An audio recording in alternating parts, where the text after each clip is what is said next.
시편 25편 11절부터 22절까지 교독하겠습니다. 시편 25편 11절부터 22절.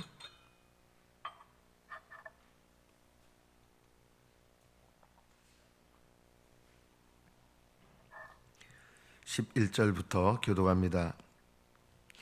여호와여, 나의 죄악이 크오니 주의 이름으로 말미암아 사하소서.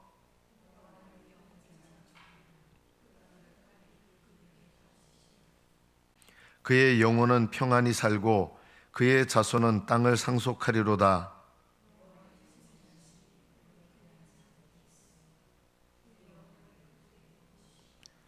내 눈이 항상 여호와를 바라보면 내 발을 그물에서 벗어나게 하실 것이미로다.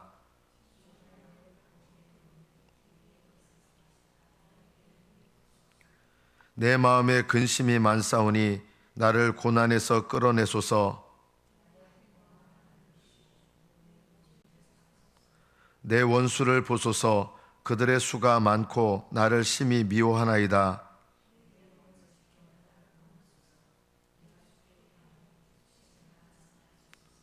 내가 주를 바라오니 성실과 정직으로 나를 보호하소서.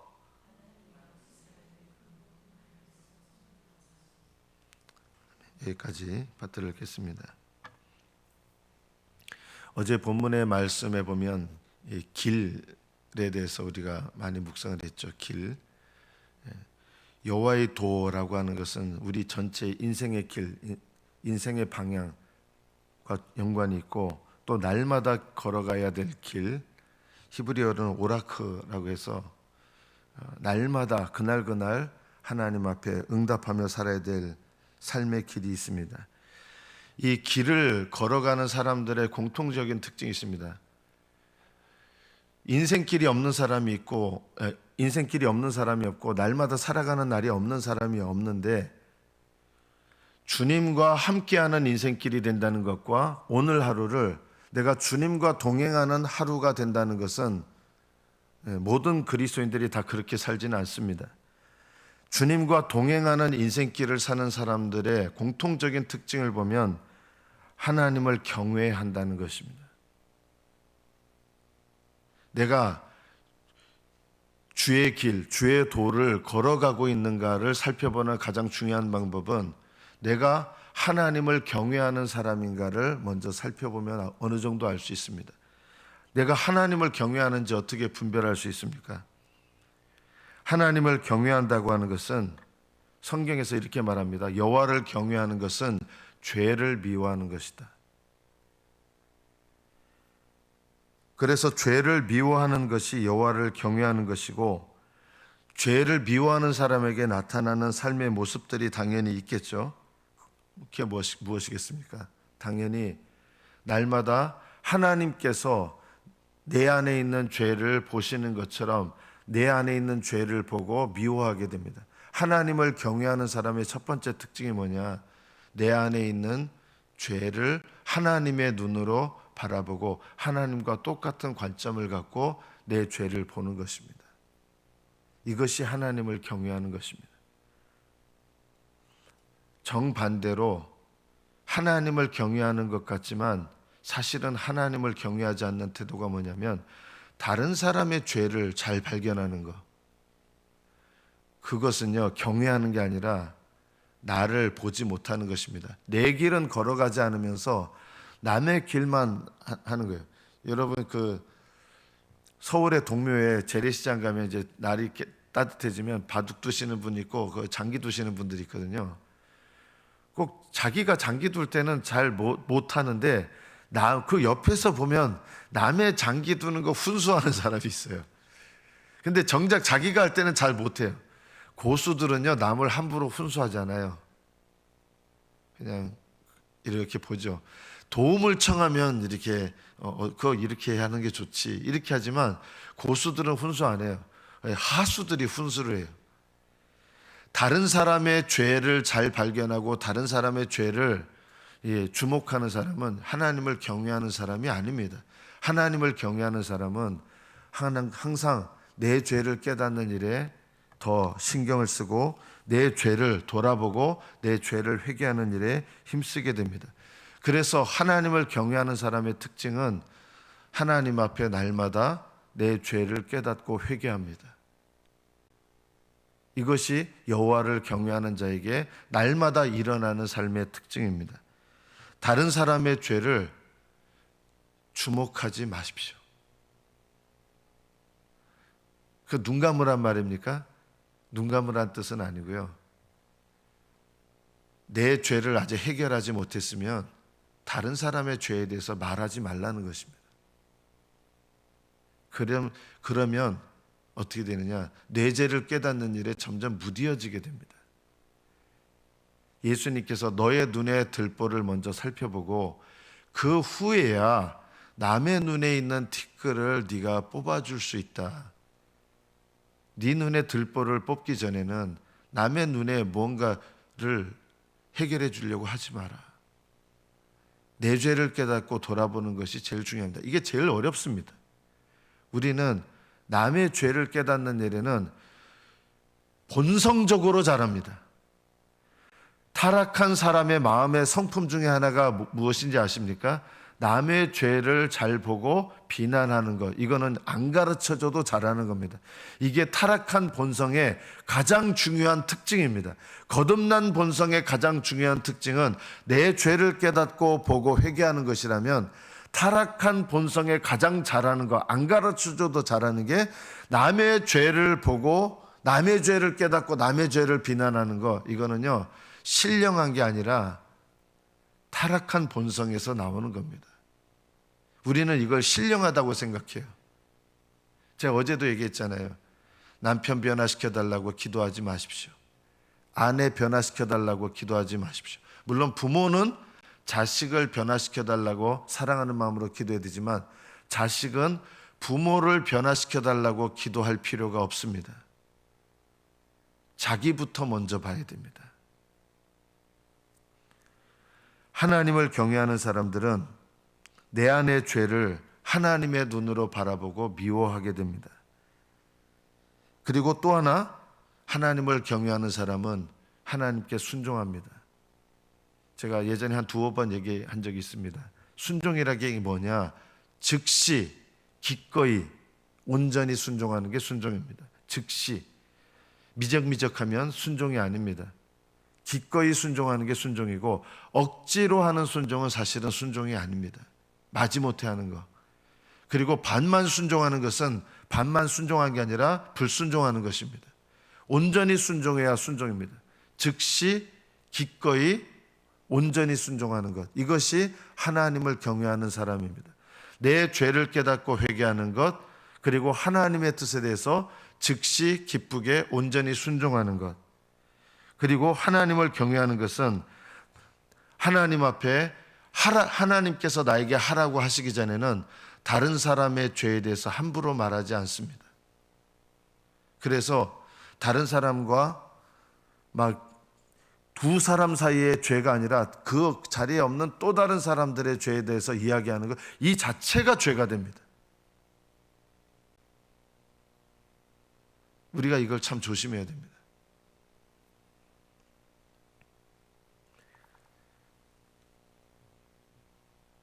조이 도슨이라고 하는 분은 이런 얘기를 했습니다. 하나님을 경외하는 사람의 가장 중요한 특징 중에 하나는 나에게 허락하신 영적 권위자에 대해서 함부로 비판하지 말라는 것입니다. 부모도 나의 영적 권위자죠. 교회에서도 영적 권위자가 있습니다. 제가 아들을 어제 데려왔죠. 군산에서 데려오면서 이제 친구한테서, 친구 둘이 있잖아요. 제일 친한 친구 둘, 한 명한테서 이제 전화를 받았습니다. 또 다른 친구에 대해서 이제 이야기를 하는데, 제 교회에서, 제 모교회에서 이제 중직 선거를 해서 장로가 한 명이 됐는데, 제 그 CEO인 친구가 이제 장로가 됐다는 거예요. 그래서 또 다른 친구가 이제 전화를 한 거예요. 하면서 너무 기쁘다고, 너도 계속 속으로 붙어 있고 이렇게 했으면 너도 그래도 장로가 됐을지 모르는데, 속으로 그러고 그 친구가 얘기하는 거예요. 사업이 IMF가 아니죠. 코로나 때도 막 번창하고 지금은 더 잘 된다는 거예요. 얘가 국내에 있을 틈이 없다는 거예요. 너무 하나님께서 얘를 사랑하시는 것 같다. 왜 이렇게 얘를 사랑하시냐 하니까 얘가 이게 돈을 벌면 벌수록 선교적인 일에도 정말 많이 쓰는 거예요. 하나님이 기뻐하시는 일을 하는 거예요.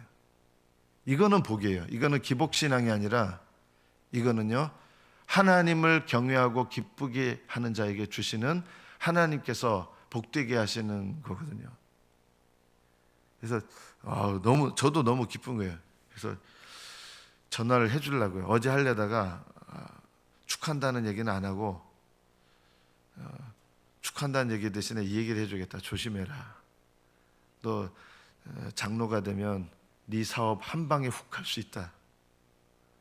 장로직을 잘 감당하는 게 복된 거잖아요. 정말 복되게 되길 바라요. 지금까지 또 어떻게 보면 사업 가운데서 복되게 되었는데 너 장로가 되기 전과 후가 다를 수 있다, 사람이. 그러면서 이제 교회 선배, 그분도 장로였어요. 그분 얘기를 하면서 그분은 목사님을 그렇게 대적하고 힘들게 했는데 그분, 제가 얘기한 게 제 친구가 얘기해요. 지금 완전히 거지가 됐다는 거예요. 그러면서 함부로, 걔가 이제 얘기해요. 함부로 주의 종 대적하는 거 아니다. 부족하든지 잘하든지 상관없이 주의 종이 부족할 수 있잖아요. 하나님께서 치셔야 돼요. 주의 종은요. 주의 종이 다 올바르지 않아요. 그러나 하나님께서 하시는 것이다. 그거는 하나님께서 하실 일을 내가 막 내 마음대로 하려고 하는 거, 그것도 어떻게 보면 교만이에요. 그래서 저는 제 친구한테 정말 이 얘기는 꼭 해주고 싶어요. 하나님이 기뻐하시는 장로가 되라. 끝까지 네가 섬기는, 교회를 사랑하고 섬기는 마음 잃어버리지 마라. 그래서 네나 내나 언젠가 은퇴하게 될 텐데 정말 하나님께서 기뻐하시는 사명 잘 감당해라. 저 그 권면을 해주려고요. 기도하고. 속으로는 개인적으로 너무 기쁘지만 그러나 그렇게 권면해주고 싶은 거예요. 하나님을 경외하는 것이 제일 중요합니다. 내가 어떤 직분자가 되느냐 그거보다요, 하나님을 경외하는 사람인가, 내가 주의 길을 걸어가는 사람인가, 이게 더 중요합니다. 하나님은 뭐 장로가 되느냐 안수집사 권사 되느냐 그것보다요, 그거는 맡겨주신 사명일 뿐이고요, 하나님이 더 중요하게 여기시는 게 뭐냐면 주의 길을 걸어가는가, 이게 제일 중요합니다. 제가 목사가 된 게 복일까요? 아니에요. 그거는 그냥 맡겨주신 사명일 뿐이에요. 그럼 뭐가 복이냐? 목사로서 주의 길을 걸어가야 복이지, 주의 길을 걸어가지 않으면 목사가 된 게 저주예요. 오히려 더 큰 저주가 되는 거예요. 더 비참한 일이 되는 거예요. 오히려 이 직분을 받아서 더 하나님께 기도하고 더 자기를 부인하고 더 하나님 앞에 순종하고 더 하나님 앞에 겸손해지고 그러면서 주님과 동행하는 길을 걸어간다면 그 사람은 복된 사람이겠지만 그러기가 쉽지 않더라. 주님이 제일 관심 두시는 것은 주의 도, 주의 길을 걸어가느냐입니다. 여러분이 어떤 직분을 갖느냐가 중요한 게 아니라 내가 내 인생길, 주의 도, 나의 전체 인생길이 주님을 위한 길인가, 내가 날마다의 인생길이 주님을 위한 길인가, 이것이 하나님께서 가장 중요하게 여기시는 거예요. 이것이 하나님을 경외하는 겁니다. 하나님을 경외하는 사람에게 일어나는 일이 있습니다. 12절에 보면 여호와를 경외하는 자 누구냐, 그가 택할 길을 그에게 가르치시리로다. 어떤 길을 택해야 될지 길을 가르치시는 거예요. 저는 어떤 게 하나님 뜻인지 모르겠어요 하시는 얘기를 자주 듣거든요. 그 이유가 있어요. 그걸 뒤집어 보면요, 하나님을 경외하는 훈련이 잘 안 됐다는 뜻이기도 합니다. 하나님을 경외하는 사람은요, 택할 길을 하나님이 가르쳐 주세요. 그리고 이 길이 아니면 하나님께서 깨닫게 하셔서 돌이키게 하세요. 택할 길을 그에게 가르치십니다. 깨닫게 하십니다. 경외하는 자에게. 그러나 하나님을 경외하는 마음이 없으면 어느 길을 가는지 몰라요. 지금 내가 어떤 길을 걸어가고 있는지 몰라요. 오히려 하나님을 경외하는 사람은 내가 잘못된 길을 걸어가고 있구나, 이게 깨달아져서 내가 어떤 길을 택해야 될지 하나님이 나에게 가르치시는 거예요. 경외하는 마음이 있으면요. 그래서 하나님과 동행하는 거예요. 우리 신앙생활에 제일 중요한 건 내가 주님과 동행하는 자잖아요. 주의 길을 걷는 게 동행하는 거잖아요. 주님과 동행하는 사람은 택할 길을 하나님께서 당연히 보여주시고, 또 하나 일어나는 특징이 있어요. 그의 영혼은 13절 평안히 살고, 그의 영혼이 평안이 있어요. 평안. 주님과 동행하는 사람은요, 고난은 있어도 평안이 있어요. 어려운 일은 있을 수 있는데 여전히 평안이 있어요. 왜냐하면 주님이 나와 함께 하신다고 하는 것을 알기 때문에. 이게 내 인생에 제일 중요한 거 아닙니까? 고난은 겪고도 평안이 있습니다. 그의 영혼은 평안히 살고, 또 하나님을 경외하는 사람의 특징이 있어요. 그의 자손은 땅을 상속한다. 이 땅이 넓어진다, 이런 뜻이 아니라 영적인 지경을 말하는 거예요. 영적인 지경, 이게 넓어지는 거예요. 그리고 그 자녀들도 하나님을 경외하는 자의 자손은요, 잘 돼요. 영적으로 잘 된다는 뜻이에요. 그래서 땅을 상속해요. 이 믿음 생활 잘하신 분들, 저는 이찬수 목사님, 제가 존경하는 목사님 중에 한 분이신데, 그분도 보면 아버지가 목사신 걸로 알고 있어요. 저는 그 아버지가 어떤 목사였느냐 제가 알 수 있어요. 그 아들이 그렇게 영적 지경이 넓은 이유가 뭐냐면, 이찬수 목사님도 어떻게 보면 영향력 있는 목사님이잖아요. 이런 영적 지경이 넓은 이유가 뭐냐, 그 아버지가 하나님을 경외하는 사람들은 자손이 땅을 차지하게 하시는 거예요. 영적 지경을 넓히시는 거예요. 당대에서는 내가 주와 함께 고난을 받고 환난을 받을지 모르지만, 그 고난과 환난 속에서 뭐가 넓어져요? 영적 지경이 넓어져요. 그걸 누구한테 상속해요? 자녀한테, 믿음의 자녀한테 상속하게 되는 거예요. 그래서 내가 고난을 겪어도 자녀들에게 영적인 지경을 상속하면요, 그거 복된 사람이거든요. 여러분 자녀들에게 영적 지경이 상속됩니까? 이거 너무 중요하죠.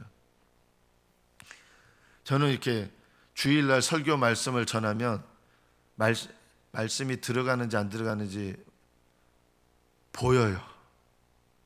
받고 있는지 안 받고 있는지 보여요. 제가 우리 청년들 중고등부 이렇게 보면, 제가 우리 차에 오며 가며 누구는 말씀이 들어가는 게 이렇게 보인다라고 얘기했어요. 말씀이 들어가는 게 보인다. 보입니다. 그건 복된 거예요. 근데 이게 당대에서만 시작하는 게 아니라 이 부모하고도 연관이 있어요. 부모가 하나님을 경외하면요, 물론 당대 본인 믿음과도 연관이 있겠죠. 하나님께서 땅을 상속하게 하셔요. 땅을. 이것이 여호와를 경외하는 자에게 주시는 은혜예요. 14절에 보면 여호와의 친밀하심이 그를 경외하는 자들에게 있다. 하나님과 친밀해요. 동행하는 게 바로 친밀한 거죠. 주님과 동행한다는 것. 내 인생 끝까지 주님과 동행하는 인생을 살았습니다. 저는 그 사람이 이 세상에서 제일 성공한 사람이다. 그리고 그 주님과 동행하는 평생을 살려면 날마다 동행하는 삶에서 승리하셔야 됩니다. 이런 사람에게 하나님의 친밀하심이 임하게 되죠. 또 그의 언약을 그들에게 보이시리로다. 하나님께서 약속하신 것, 물론 구원의 약속이기도 하죠. 영생의 약속을 보이시기도 하고, 또 이 땅에 사는 동안 하나님께서 그 사람에게 약속하신 것을 보여주십니다. 이것이 하나님을 경외하는 사람에게 일어납니다. 그래서 15절 다윗이 이렇게 고백합니다. 내 눈이 항상 여호와를 바라보면 내 발을 그물에서, 나를 이렇게 사로잡는 거죠. 내 발을 더 이상 못 가게 하는 그물이죠. 죄의 그물이죠. 그물에서 벗어나게 하세요. 여러분, 그물이 뭡니까? 요즘 그물을 한마디로 말하면요, 음란입니다. 음란죄에 걸리면 회개하면 구원받을 수 있지만 쌓아놨던 모든 영적인 재산 다 잃어버립니다. 음녀한테 걸리면, 여자라는 뜻이 아니라 음란죄에 걸리면 쌓아놨던 모든 영적인 재산 다 잃어버려요. 심지어는 그것을 회개하지 않으면 영혼을 잃어버려요. 이 시대에 제일 위험한 죄 두 가지를 하나 뽑는다면, 내적으로는 교만이요, 외적으로는 음란죄입니다. 이것이 영혼을 망하게 하는 죄입니다. 오늘날 교회는 배운 사람들이 너무 많잖아요. 예전에 교회는 목사님들도 물론 전심으로 하나님을 의지하셨지만, 예전에는 말씀을 전하시는 목사님들이 어떻게 보면 제일 하나님 말씀 전하면서 세상 말로 말하면 세상적으로도 똑똑하셨거든요. 근데 요즘에는 성도들이 목사님들보다 더 똑똑해요. 그러다 보니까 교회 안에서 일어나는 일들 중에 하나가 뭐냐면, 성도들이 모르는 사이에 갖고 있는 게 있는데, 말씀을 증거하는 분을 향해서 교만한 마음을 품는 거예요. 그런 마음을 품으려고 해서 그게 아니라 저절로 그렇게 돼요. 나도 모르는 사이에. 내가 자신감이 있으니까. 부부 사이도요, 여자가 돈을 많이 벌면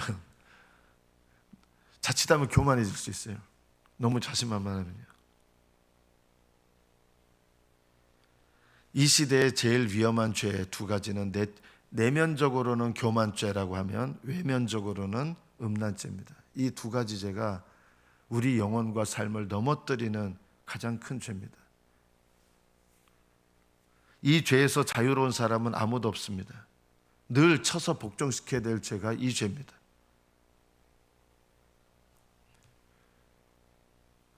하나님께서 저도 말씀을 전하는 자지만, 다른 영적 권위자에 대해서 저도 함부로 말하는 거에 대해서 하나님께서 책망하시거든요.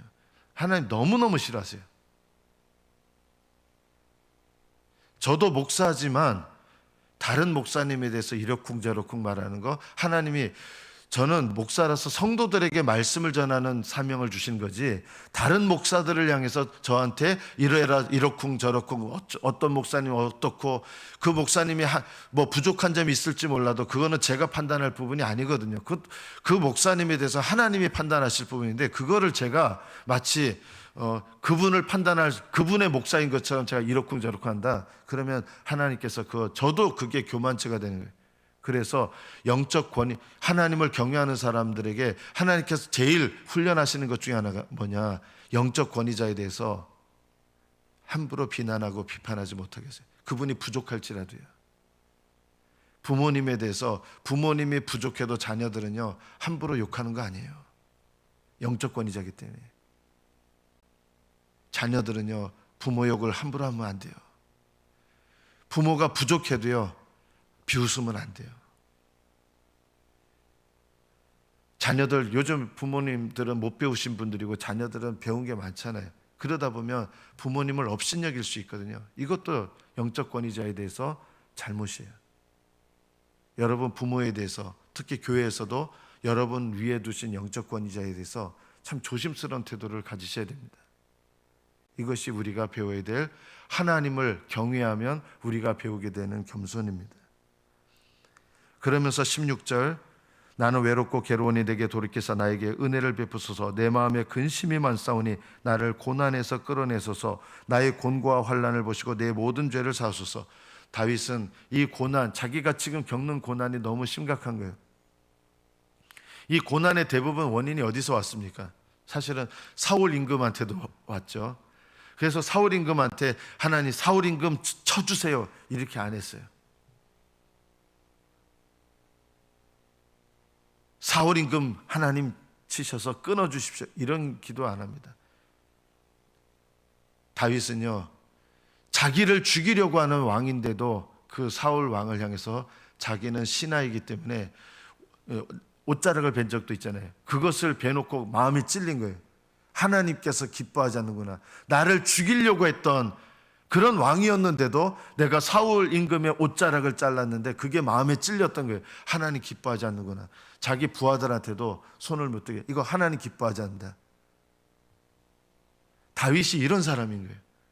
환난과 고난 가운데서 하나님 이 고난의 원인이 된 저 사람 쳐주시고 저 인간들 쳐주시고, 물론 하나님 앞에 자기보다 영적 권위자가 아닌 사람을 향해서는 그렇게 안 했어요. 근데 자기보다 낮은 사람인데 영적 권위자가 아닌 사람들을 향해서는 하나님 나의 원수들을 봐주십시오. 저들의 대적하는 것을 봐주십시오. 저들이 나를 향해서 어떤 말을 하는지 봐주십시오. 이렇게 했지만 영적 권위자인 사울에 대해서 하나님 저 인간을 쳐주십시오 이렇게 안 했던 거예요. 이것이 우리가 기도하는 가운데서 하나님을 경외하는 자들이 배워야 될 올바른 영적인 태도입니다. 곤고와 환난을 받아달라고, 그러면서도 내 모든 죄를 사하시고 하나님 내 원수를 봐주십시오. 나의 상황을 아뢰는 거예요. 그들을 분노하면서 저것들 하나하나 다 쳐주시고 이런 마음이 아니라 하나님 내 원수를 봐주십시오 하면서 하나님께 내 상황을 알려드리는 거예요. 이것이 바로 지혜로운 기도입니다. 마지막으로 오늘 본문에서 다윗이 기도하는 것은 이것입니다. 내 영혼을 지켜 나를 구원하소서. 이것이 우리도 각자가 기도해야 될 가장 중요한 기도 제목입니다.